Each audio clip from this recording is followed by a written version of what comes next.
Aloha! Lilo here with my alien pal Stitch. Stitch loves Elvis, can't swim, but boy can he dance. He's like a blue, furry tornado on the dance floor. Next up, Scooby-Doo. He's a Great Dane with a big heart and an even bigger appetite for Scooby snacks. He might be scared of ghosts, but he's fearless when it comes to busting a move. Top Cat. This cool cat's always got a plan and a way to charm the ladies. He's a smooth operator, especially on the dance floor. And then there's me, the Doctor. Time traveler, adventurer, and dance enthusiast? Well, let's just say I've been known to bust a move or two across time and space. Picture this, the TARDIS, my trusty time machine. Bigger on the inside, of course. We're all here, thanks to a little wibbly-wobbly, timey-wimey stuff. Stitch is bouncing off the walls, literally. Scooby's sniffing out snacks. Top Cat's eyeing the TARDIS console, probably scheming about how to hotwire it. And me? I'm just trying to explain the wonders of time travel before we get whisked away on another epic adventure. Hold on tight, the TARDIS is in overdrive. We're zipping through wormholes, dodging asteroids, and did we just fly past a giant disco ball? Suddenly, the TARDIS lands with a jolt. Where are we? Lilo asks. I check the scanner. A planet populated by dancing aliens? Music is pumping, the aliens are boogieing, and it's time for a dance-off. Stitch is spinning like a top, his little legs a blur. Scooby's doing the doggy paddle, somehow defying gravity. Top Cat's cutting a rug with an alien who looks a lot like a very tall chicken. And me? I might be a Time Lord, but I'm no slouch on the dance floor. Let's just say my moves are out of this world. We're all laughing, spinning, and shaking our stuff. It's a cosmic dance party for the ages. The aliens are loving it, we're loving it. Proof that even in the farthest reaches of space, music, laughter, and a little bit of dancing can bring... The Hawaiian sun beamed. Lilo and Stitch were building a sandcastle. We're making a sandcastle. Suddenly, a blue box appeared. It was the TARDIS, and out popped the Doctor. Before anyone could say aloha, Top Cat sauntered in, his alley cat gang trailing behind. What's all this then? We're making a sandcastle. Stitch grinned, showing off a mouthful of sharp teeth. The Doctor's eyes widened. Is that alien tech? He exclaimed, pointing at Stitch. Stitch puffed up his chest, proud. Lilo rolled her eyes. He's my dog, she said, as if it were the most normal thing in the world. Dog? He looks more like a walking experiment. The Doctor retorted, pulling out his sonic screwdriver. Stitch growled, baring his teeth. Lilo stomped her foot.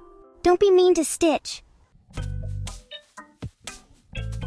Top Cat, seeing an opportunity for mischief, sidled up to Stitch.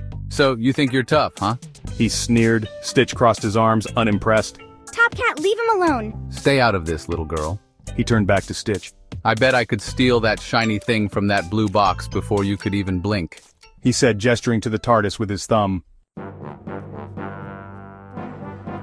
Just then, a brown blur came racing towards them. It was Scooby-Doo, barking excitedly. He skidded to a halt, sending sand flying. He whimpered, taking in the tense scene. Everyone turned to look at Scooby. The tension seemed to dissipate as they watched the goofy Great Dane. Lilo giggled. S5, media group, girl giggling, dog looking surprised, outdoors at stock at distribute_equally. Roo-row. Scooby! She cried, running towards him. The Doctor chuckled.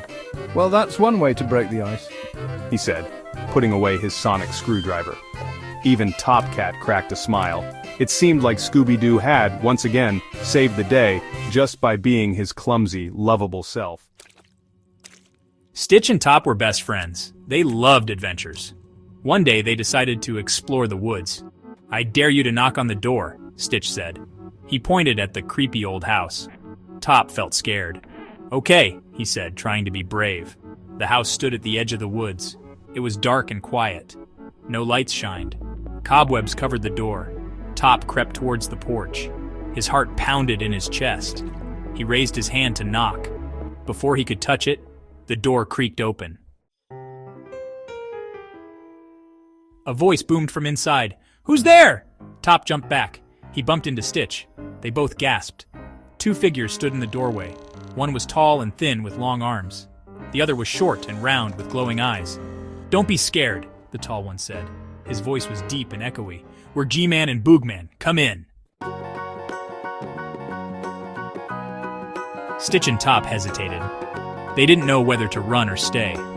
but Gee-Man and Boogman seemed friendly. They cautiously entered the house. Inside, it was warm and cozy. A fire crackled in the fireplace.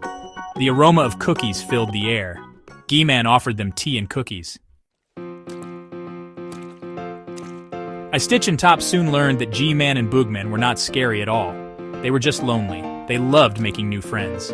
Stitch and Top spent the rest of the afternoon playing games and telling stories. As the sun began to set, it was time for Stitch and Top to go home. They said goodbye to their new friends and promised to visit again soon. They walked back through the woods, no longer scared, but filled with the warmth of new friendship. The crackling fire warmed our mismatched group. Lilo, small but mighty, sat beside Stitch, his blue fur glowing in the firelight. Top Cat, ever the charmer, leaned back on his elbows, a twinkle in his eye. Ah, nothing like a good story to brighten the night. I, the doctor of course, fiddled with my sonic screwdriver, eager to add a bit of time-traveling flair to the evening. We were a strange bunch, gathered in the Hawaiian night, brought together by a shared love of stories. The air crackled with anticipation. Story time, story time! Lilo, bouncing with excitement, urged us to begin. Well, if no one minds, I'll go first. Top Cat, always the showman, volunteered first. He cleared his throat, ready to weave a tale of his adventures on the city streets, no doubt with himself as the charming rogue hero. I settled back, eager to see what this motley crew would come up with. Stitch, meanwhile, rummaged through a bag of marshmallows, his antennae twitching with excitement. It was going to be a good night. Top Cat launched into a hilarious tale of outsmarting Officer Dibble, his voice rising and falling with dramatic flair. And just when Dibble thought he had me cornered, I slipped through the alleyway like a shadow. He painted vivid pictures with his words, making us feel like we were right there on the bustling city streets alongside him. Lilo, her eyes wide with wonder, went next. Stitch learned the true meaning of Ohana, and that means family. Family means nobody gets left behind or forgotten. She spun a heartwarming story about Stitch learning the true meaning of Ohana, her voice filled with love for her strange but loyal companion. I, eager to share, told a thrilling tale of a daring escape from a collapsing star system, complete with sound effects from my trusty sonic screwdriver. And just as the star began to implode, we made our escape, the TARDIS whirring to life.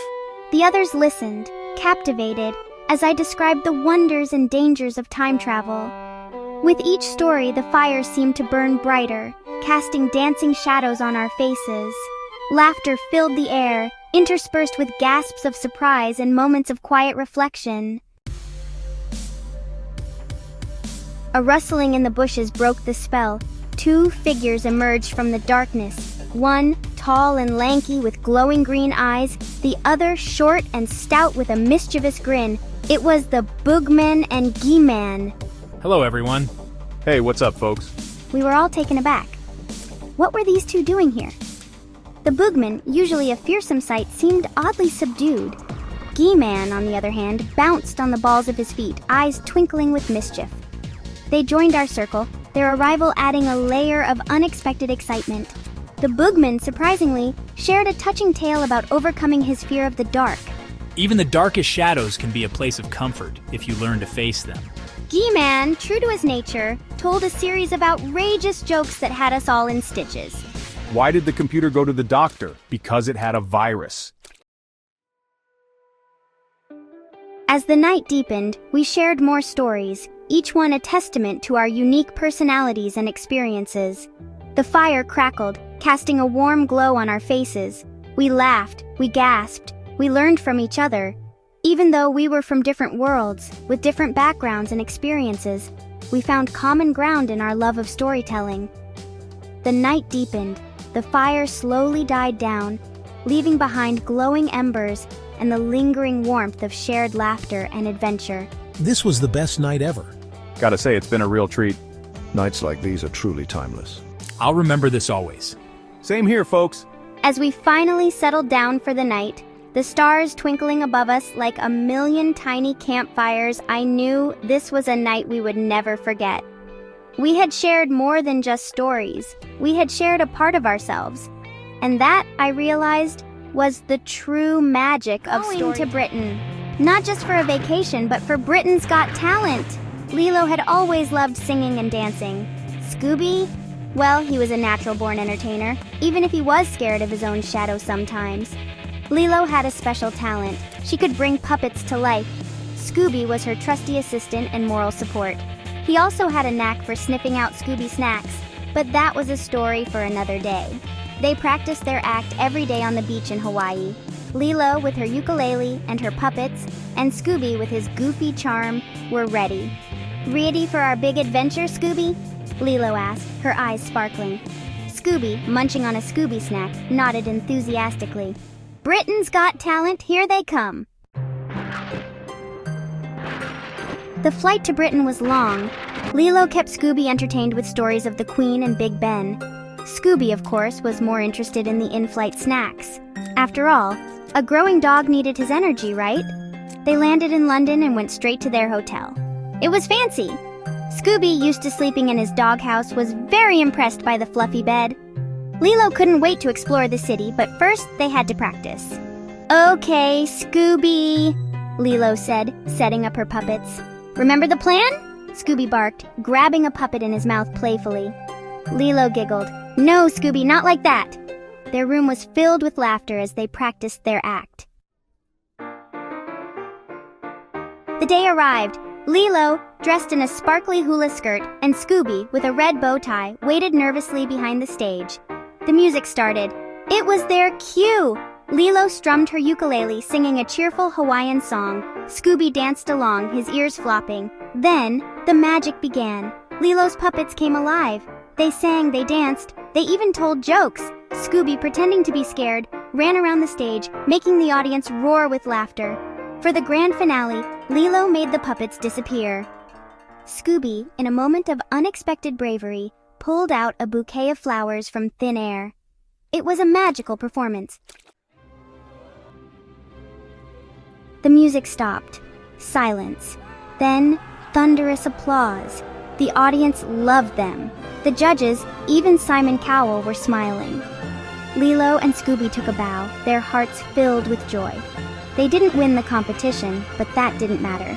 They had shared their love for each other, their culture, and the magic of friendship with the world. As they walked off the stage, hand in paw, Lilo knew this was just the beginning of their adventures. "We did it, Scooby!" Lilo exclaimed, hugging him. Scooby licked her face, barking happily. They had shown the world that with friendship and a little bit of belief, anything was possible. There, families. Gather round, because today I've got an epic showdown for you. Imagine this. It's a dark and stormy night, and the wind howls through the trees. Who's that in the distance? It's our favourite magic cowboy, G-Man. Now, G-Man isn't just any cowboy. He's got a magical lasso and a heart of gold.